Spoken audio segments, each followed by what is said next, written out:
We will this morning continue in the Gospel of Mark.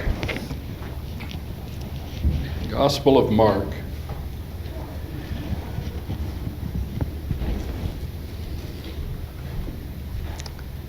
Let's recall briefly where we've been. Mark chapter 6 through 8 present several salvation stories. They're not called quote-unquote salvation stories, but in the feeding of the 5,000, that equals the offer of salvation to the Jews.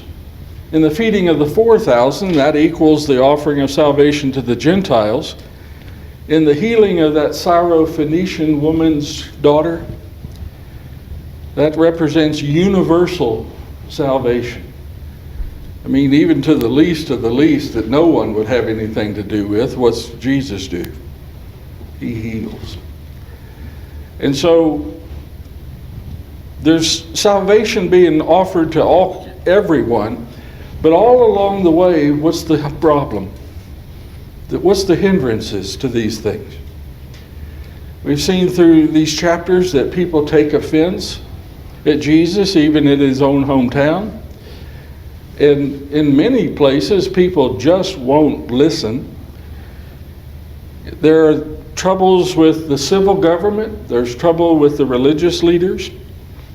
Troubles with his disciples' lack of faith and their hardness of heart and just being slow to understand. Now, the Gentiles have already professed that Jesus does all things well. In other words, there will be found no cause for blame for him in anything. He does all things well.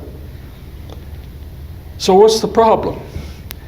If you see him healing and offering salvation to everyone, and yet there's all these roadblocks, what's the problem? Well, we got into it last week in into chapter 7 and early in chapter 8. There he presents those three kinds of blindness.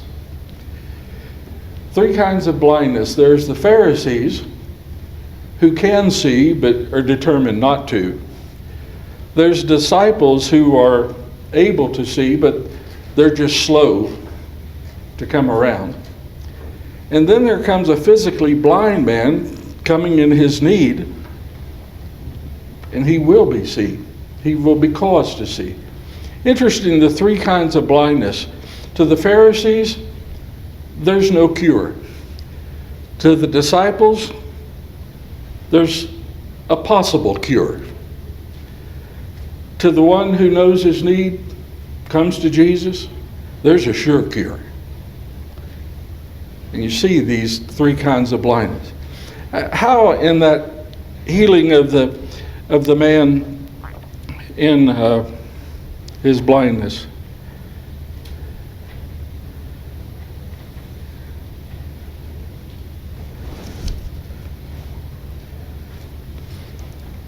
lost place where that is in chapter 8. Verse 22. I'm using a different Bible this morning and I'm having trouble finding it. Jesus heals the blind man at Bethsaida. They came to Bethsaida, and some people brought to him a blind man and begged him to touch him. He took the blind man by the hand and laid him out of the village. And when he had spit on his eyes and laid his hands on him, he asked him, "Do you see anything?" And he looked up and said, "I see people, but they look like trees walking." And then Jesus laid his hands on his eyes again. He opened his eyes.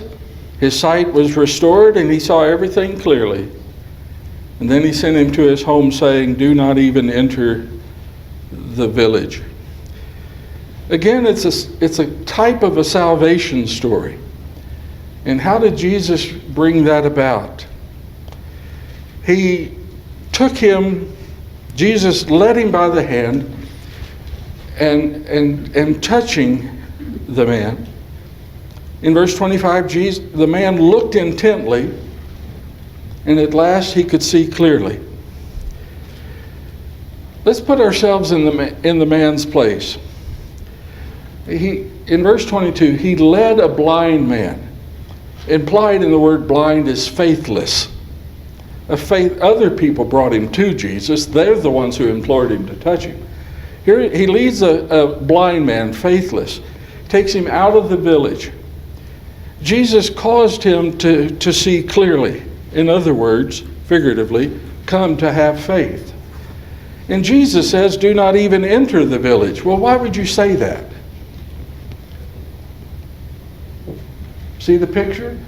Once you've come out of darkness and been brought into the light, why would you go back into darkness? To go back into that village,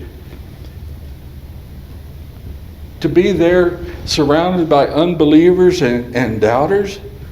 Now seeing all things clearly, what's Jesus saying? Stay away from that darkness. And it is as much as saying to this man that Jesus has brought from a faithless condition to having faith, then continue to follow my leading. He led him out of that darkness, well then continue to follow his leading. As we near the end of chapter 8, we're nearing the end of Jesus's... Yes, sir? A question on the walk. I behold them as trees walking. That just seems strange. Just everything shadowy, vague. I guess like a man's kind of a vertical figure, and trees are kind of a vertical thing, just a cloudy shape moving around. Simply that he wasn't seeing clearly. But Jesus continued to touch him, didn't he? See, as long as someone is willing, unlike the Pharisees earlier, they're not willing to see anything. The disciples are slow to see it, but here's a man who's at least willing. He's coming to see the truth. And as long as he's willing, Jesus is going to touch his life until he can see clearly. And once you see clearly, why do you want to go back to the darkness? Yes? My Bible also says he spit on his eyes. Mm-hmm. Yep. And then laid hands on him. I'm reading a different translation this morning, and it doesn't say that. Yes, he did. He spit on his eyes. We talked about it a little bit last week. Isn't it? I'm gonna have to check that. Talked about it last week. Isn't it different, unusual the way the Pharisees use spit and the way Jesus uses spit? The Pharisees use it to curse and condemn. Jesus is used it to bless and to give sight. Sure tells you there's a lot of difference between them. Jill, did you have something a moment ago? I was just thinking about Roger saying, but then I got to thinking, I mean, if he's a blind man, he would feel things, right? Yep. But he would also, I mean, he'd feel what trees were like, but he'd also feel what people were like. But I was thinking, he would have known the difference. He would know the difference between a tree and people. I mean, it's just, he's seeing enough to see both a little darkness and both a little light, kind of halfway. Well, as we near the end of chapter 8, time is getting very short for these soon-to-be apostles to get a grip on why Jesus has come. They're going to have to understand his identity and the purpose. And thus the question in verse 27. Who do people say that I am? That's not really what Jesus wants to know. He knows very well what everybody thinks and what they feel about him. It's really just kind of the conversation starter, just to get things going. Who do they say that I am? Verse 27. Jesus went on with his disciples to the villages of Caesarea Philippi, and on the way he asked the disciples, who do people say that I am? And they told him, John the Baptist, and others say Elijah, and others one of the prophets. And he asked them, but who do you say that I am? And Peter answered them, you are the Christ. And he strictly charged them to tell no one about him. Now that's interesting. You think, they at last got it. You're the Christ. We'll consider in a minute why he wouldn't want them to take that much information and to tell anyone. Generally, you see by that people are, not just the disciples, but most everybody is somewhat confused. Is it this person? Is it that person? Is it one of the prophets? I mean, they've all got their ideas, which was telling you that none of them are yet seeing clearly. Just kind of a shadow of things. They're all confused. They're not sure what to think. So Peter, answering for the 12, says, is asked, who do you say that I am? And he's always quick to answer, isn't he? You're the Christ. Finally, there's the answer. And you think, good. Good. Now, Mark doesn't record it all here. The account in Matthew finishes the statement. It says, you are the Christ. Fill in the blank of the blank blank. The Son of the living God. And so, verse 28 through 30. What do all those answers reflect? Whether they say Elijah or John or some other prophet, what do all the answers reflect? An inadequate understanding of Jesus. They can see what he does, they hear what he says, but all of that evidences an inadequate understanding. They're not seeing clearly. Why would Jesus warn them not to tell about him? Why not tell? Just saying that much, you are the Christ or you are the Messiah, if they went back into town and said that, what would the people hear? What would they think?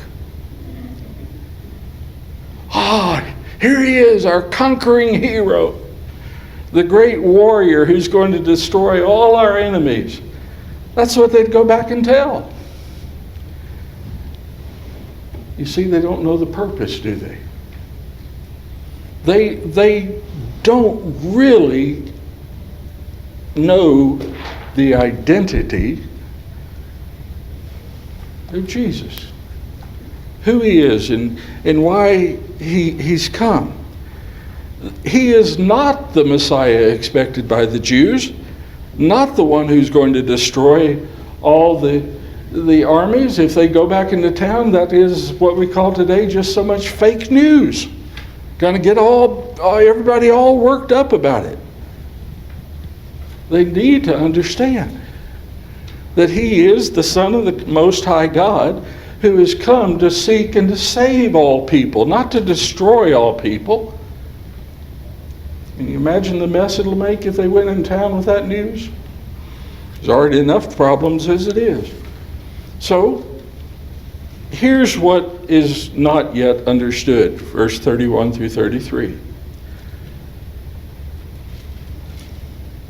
And he began to teach them that the Son of Man must suffer many things, and be rejected by the elders and the chief priests and the scribes, and be killed, and after 3 days rise again. And listen now, and he said this plainly. And Peter took him aside and began to rebuke him. But turning to see his disciples, he rebuked Peter and said, "Get behind me, Satan, for you are not setting your mind on the things of God, but on the things of man."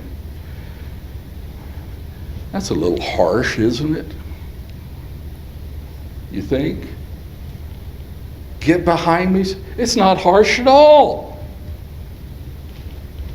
Jesus looks at Peter and the rest of them, all 12 of them. If that's their mindset, if that's their understanding, that is in fact who they are. I mean, they are making themselves, being without understanding, they are making themselves tools of Satan. If you're going to tell Jesus, that can't happen. It just can't be. Well, in fact, it must be. And so, I think about Peter. Can't you see him?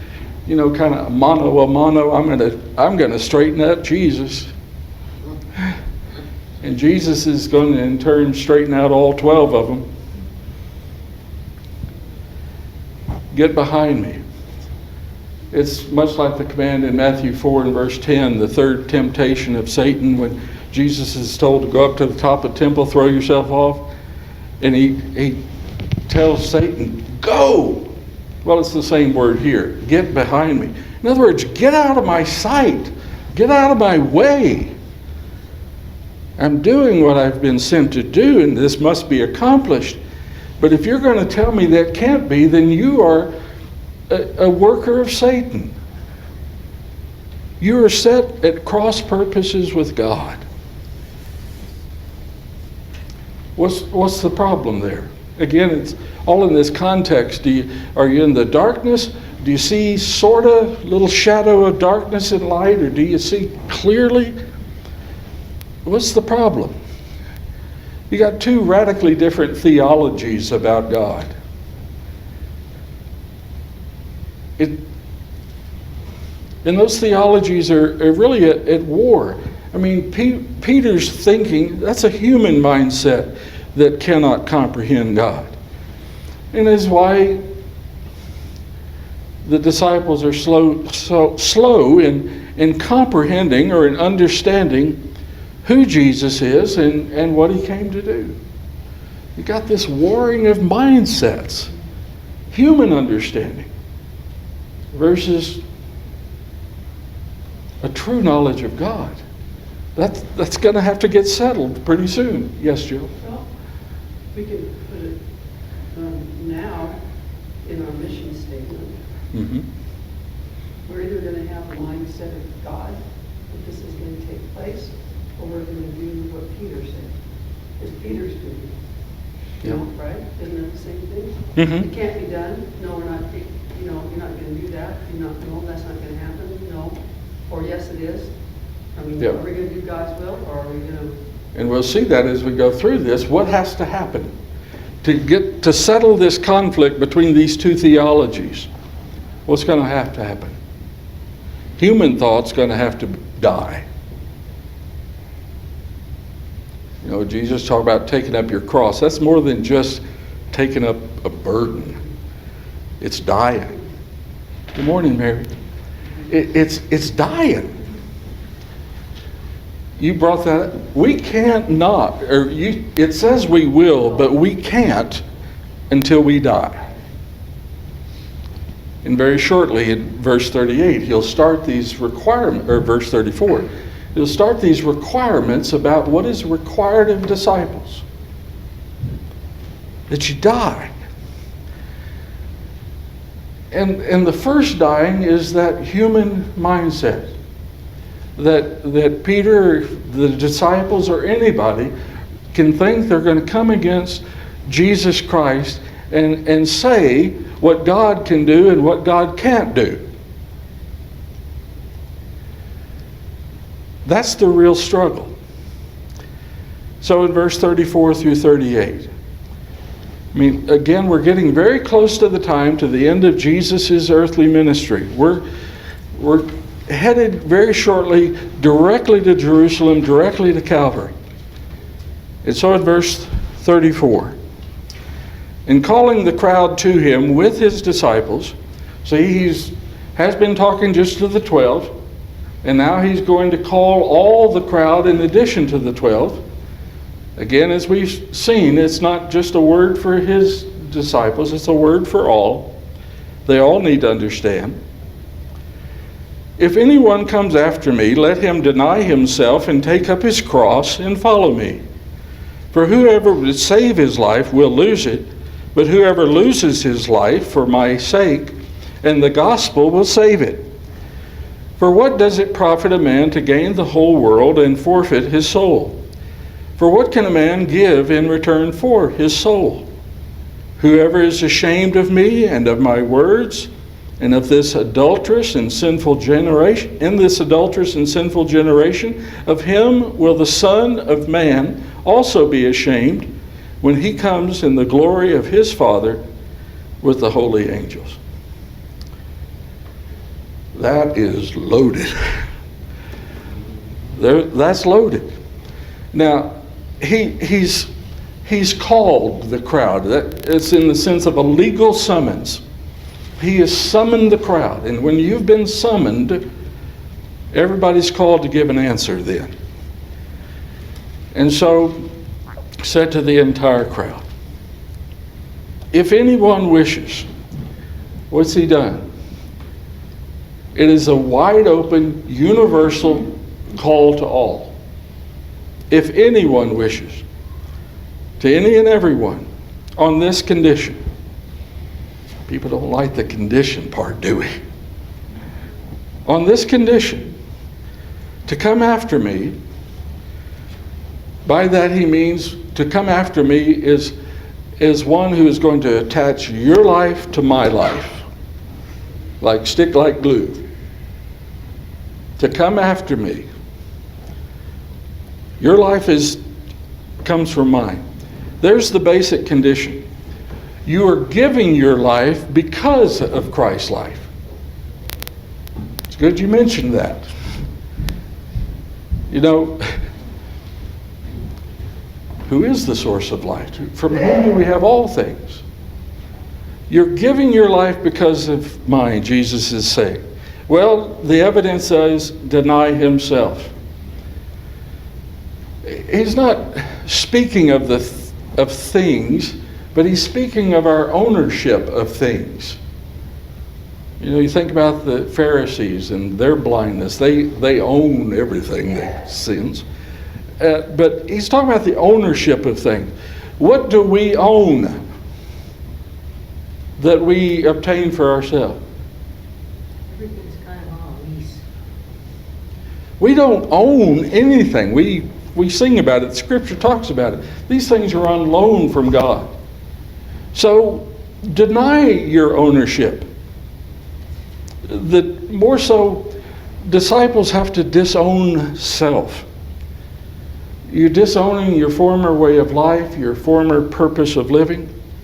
For this new purpose, take up his cross. You know, you see people sometime walking down the highway and they're dragging a cross along. And we think about that burden that they're dragging along the way. He's talking about more than that. He's talking about taking up your own death. Very shortly, when Jesus will take up his cross to go to Calvary, what's he taking up? His certain death. He's already taken it upon himself. And he's telling them to take it upon themselves as well. Death. You know, we sing that song about must Jesus bear the cross alone, and there's nothing wrong with that song. Yes, we have that responsibility to take the message, to offer salvation to all, but it's more than this. Are you going to first die to self? This passage humbles me as I study it now. Disown yourself. Jesus is as much as saying, of your old life or the old purpose for which you live, just kill it. Now you have a choice. You can kill it now, or you can have it taken away from you later. Are you going to keep it either way? The old self? Anybody going to be able to keep it? No. So you can kill it now, or have it taken away later. The man who thinks he's preserving his own life, well, there's the problem in own life. By not being a disciple is losing it anyway. Isn't that right? If you're not obedient to Christ, aren't you losing everything anyway?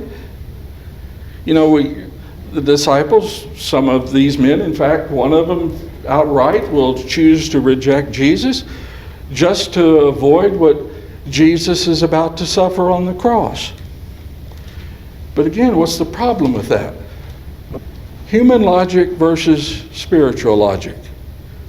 It's not understanding God's purposes. If we think we own anything, we're wrong. And then if we think we control everything, we're wrong. And so we've got to get rid of this human thinking. We're, in this scene, we're divinely summoned. As he called the crowd, he's talking to all of them. We're summoned to lay down our life at the Lord, just as the Lord said. What reason? He said, for the sake of the gospel and for Jesus' sake. Now, I want you to notice how logic works in this. If you've done verse 34, then verse 35 is no problem. Look at it. This gets to what you were talking about, Jill, in getting this vision accomplished. If you've done verse 34 and denied yourself and take up your cross, then verse 35 is no problem. Who would ever save his life would lose it, but whoever loses his life for my sake. You see, that's no problem. But if you haven't done verse 34, then 35 is a huge problem, isn't it? It's an eternal problem. Human logic, trying to gain the whole world. In other words, thinking that you can save things or you can secure the things of this world that will preserve your life. It reminded me of, in the Old Testament, just before the third group of captives is taken into Babylonian captivity. The first two bands have already gone. And all along there's been these people who thought it'll never happen. God will never destroy Jerusalem. Can't happen, no way, no how. Remember what they did? Some of them decided, we'll dig secret rooms in our houses. We'll build fake walls and we'll hide behind those walls. And when they come to take us captive, no one will ever find us. How did it work, Jill? Did it work? See, they thought, we by our own means, by our own plans, by our own devices, we can preserve our own life. Whatever happens to everybody else doesn't happen to me. Human logic, isn't it? That's what has to be crucified. Yes, Jim? Well, I was thinking just even when you're talking about 34, before Jake ever came into our lives, we had prayed about his safety or what, I honestly didn't know when he was going to drop into our lives. So I've had different responses to that. Well, you asked for it, you got it. Or you don't deserve this. But if you, like you said, if you die to yourself, then yes, it's been exhausting. And yes, it has been hard. And there's been so many different things. But I have to look at Jake as the least of one of those. I have to look at whoever took care, like I'm taking care of Jesus in a sense. I don't remember that statement they made. Mm-hmm. But I just submitted to that whole scenario. Doesn't mean you hadn't wanted to fight it sometime from day to day. Yeah, but I'm thinking, no, because he called upon me to do this. And it's up to Jake too. Mm-hmm. But it's also, I think Peter was kind of looking at that same thing. He didn't want to, like he said, he's rebuking Jesus because he's like, wait a minute, this is not, I don't want to have to go. Because Jesus, you're rocking my world something bad. I don't, this is not what I signed on for. Yeah. Fishing starting to look pretty good. Yeah. I mean, they look at what was happening, and all of a sudden he's telling them what's going to happen, and they're like, what? It had to be easier when they were fishing. Oh, we love God, we serve Him, we follow after our elders and our scribes and all our chief priests, and they tell us what to do, and they do it for us, and we say we love God, and life is just fine as it is. He's rocking their world. And it's still this process as we see with the blind man.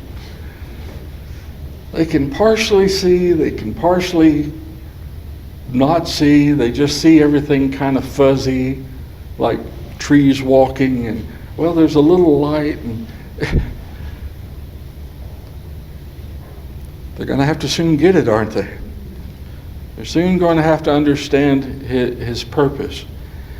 And you see what Jesus has described it in several ways before. Your hardness of heart, your being slow to understand. All these things, what's getting in their way?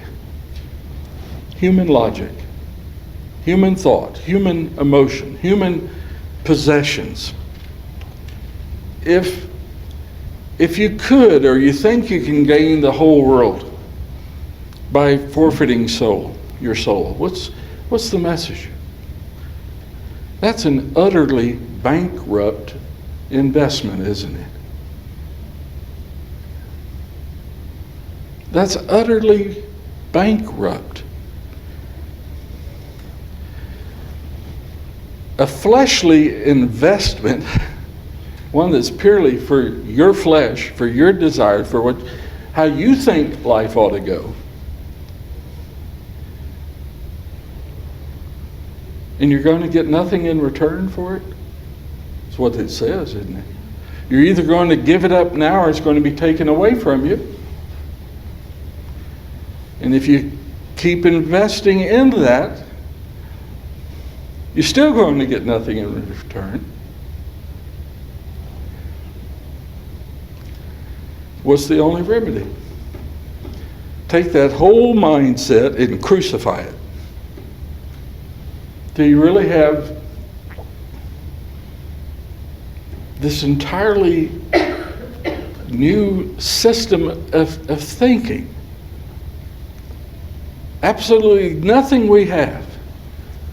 None of the physical things that we treasure. Not even our own thoughts or our ways that, hey, they're just comfortable to us.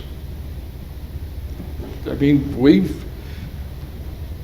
to some degree, we've all made the life that we want to live, and to some degree we like it, or we wouldn't have done it. But to think that you can secure your life for eternity. Jeff, you and I have talked about this several years ago. I remember, people think that we can insure life. I mean, anybody will sell you life insurance. But you cannot buy life assurance. How does that come? Assurance of life. What is the assurance of life? Jesus is talking about it. Dying to self, following Him. That is the assurance of life. What's the song we sing? Blessed assurance, Jesus is mine. You can't buy that kind of insurance, can you? It has to be assurance. Yes, Glenn? We read Matthew chapter 19, 21 through 23 with the rich young ruler, that there's a strong parallel to what you're discussing there, except that the rich young ruler, he had great possessions, but he didn't want to give it up. I think of this often. I think it was one of the Carnegies that said it. On his deathbed, they asked him if he could have one more thing. What do you want? He said, just one more dollar. Just one more dollar. Even in death, he's about to draw his last breath, and he's still thinking in those terms. One more dollar.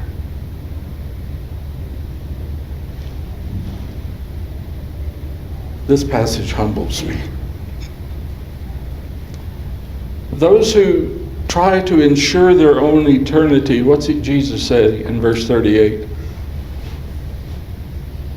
What's the word he uses? Ashamed? Whoever is ashamed of me and of my words in this adulterous and sinful generation, of him will the Son of Man also be ashamed?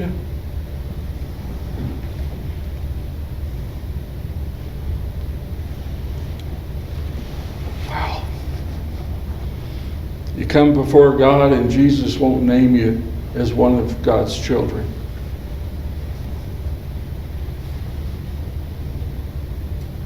Ashamed.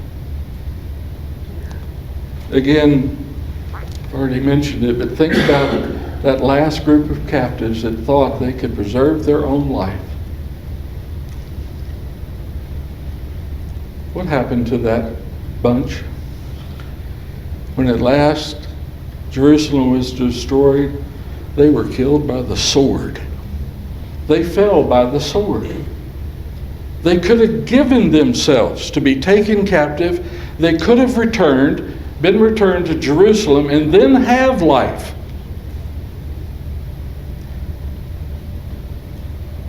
But they were killed by the sword. Yes, Jane? What amazes me is that the prophets and people in those times, they actually saw miracles happen. He was doing them all the time. In our time, we don't see that, right up front, and yet so many of us still believe. And yet here they were right there in front of him and seeing this, and how could they doubt? Just amazes me. They could. Yes, those three kinds of blindness, isn't it? Like the Pharisee. It's right there. But what would they not give up to see it?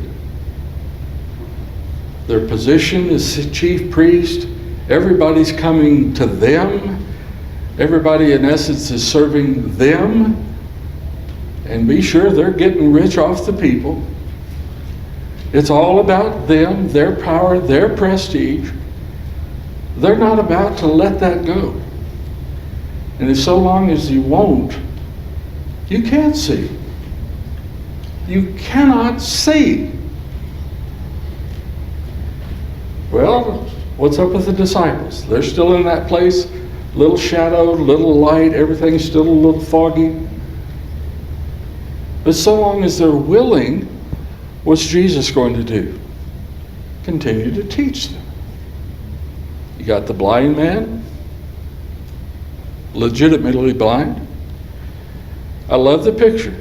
Jesus led him out of the village, a village filled with unbelievers and doubters. Let's go over here by ourselves.